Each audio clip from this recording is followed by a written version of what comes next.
ഞാൻ പറഞ്ഞില്ലേ പണിക്കാർ ഓലയൊക്കെ വെച്ചിട്ടുണ്ടാക്കിയിട്ടുണ്ടെന്ന്. അതൊരു വലിയ സംഭവമൊന്നുമല്ല. പക്ഷെ ഇവിടെ ഇരിക്കുക അടിയിൽ കയറിയിട്ട്. ഞാൻ അമ്പോ ഭയങ്കര വെയിലാണ്, ഞാൻ പൊള്ളുവാണ്. വെയിലത്ത് നിന്നിട്ട് നമുക്കകത്തോട്ട് കയറാവേ. അവിടെ പോയി ഒന്നിരിക്കാം. വാ കേട്ടോണ്ടോ?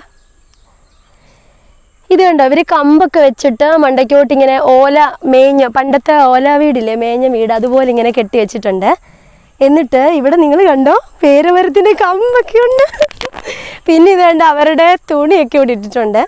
ഞാനാണ് ഈ കമ്പിലൊന്നിരിക്കാവേ. ദൈവമേ, ഞാനിരുന്നാൽ പോവോ? ഇല്ല, പോകത്തൊന്നുമില്ല. എനിക്കതിന് മാത്രം വെയിറ്റ് ഒന്നും ഇല്ലെന്നേ. ഇങ്ങോട്ട് നീങ്ങുവാ ക്യാമറാമാനെ, ഇങ്ങോട്ട് നീങ്ങുവാ. എന്തോരു രസമാണ് ഇങ്ങനെയൊക്കെ വന്നിരിക്കാൻ. വീട്ടിലൊന്നും ഒരു പണിയെടുക്കാതെ കുറച്ച് സമയം ഇവിടേക്ക് ഇങ്ങനെ വന്ന് റിലാക്സ് ചെയ്യാൻ കേട്ടോ. ഈ വൈകുന്നേരമൊക്കെ ആയിരുന്നെങ്കിൽ ഒന്നുകൂടെ പൊളിച്ചേനെ. എന്ത് ചെയ്യാനാണ്, നമ്മൾ ഉച്ചയായിപ്പോയി. ഞാനിത് ഒത്തിരി വട്ടം പറഞ്ഞു അല്ലേ. വെയിലായതുകൊണ്ടാണ്, എന്ത് ചെയ്യാനാണ്. പക്ഷെ കൊള്ളാം, അടിപൊളിയാണ്. മതിയല്ലോ.